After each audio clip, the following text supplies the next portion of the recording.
Hi guys, for today's video, I'll teach you how to schedule your posts in Facebook Business Suite. First of all, open Facebook Meta Business Suite in your browser.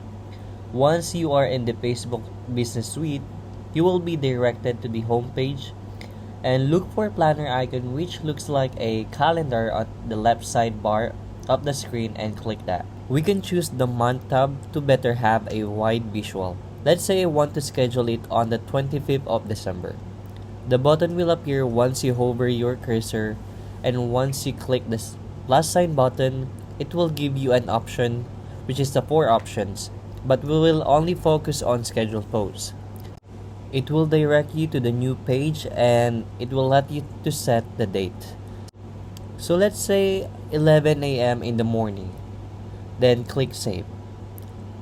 You can add caption and even media on your post. For me, I'll just add text to my post, which is Merry Christmas to everyone, and click schedule, which is located at the bottom of the tab.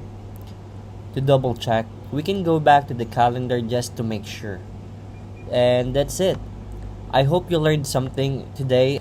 Please don't forget to like, share, and subscribe. See you again next time.